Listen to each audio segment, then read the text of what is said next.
Mobile देऊन अल्पवयीन मुलीला प्रेमाच्या जाळ्यात ओढण्याचा प्रयत्न, 28 वर्षीय तरुणावर गुन्हा दाखल. सोलापूर येथे अल्पवयीन मुलीस मोबाईल देऊन संवाद साधत प्रेमाच्या जाळ्यात ओढण्याचा प्रयत्न केल्याबद्दल एका 28 वर्षीय रिक्षाचालकाविरुद्ध गुन्हा दाखल झाला आहे. अजय मसा बोराडे, वय वर्ष 28, राहणार मित्रगोत्री कॉलनी असे त्याचे नाव आहे.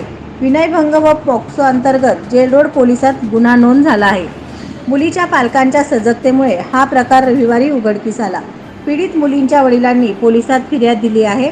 रविवारी पीडितेच्या वडिलांनी सकाळी 9च्या सुमारास स्वतःच्या मुलीची शाळेची बॅग तपासली. त्यात त्यांना मोबाईल सापडला.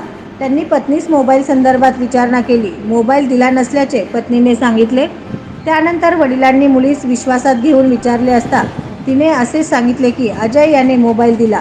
तू मला आवडतेस, मोबाईलवर चॅटिंग, मेसेज, व्हिडिओ कॉल करत जा असे सांगून त्याने तिला जोराची मिठी मारल्याचे पीडितेने सांगितले. तसेच तुझ्याशी लग्न करायचे आहे असे सांगून तो निघून गेल्याची माहिती मुलीने दिल्याचे फिर्यादीमध्ये आहे. नवनवीन बातम्या पाहण्यासाठी SB न्यूज चॅनलला लाईक करा, शेअर करा, सबस्क्राईब करा.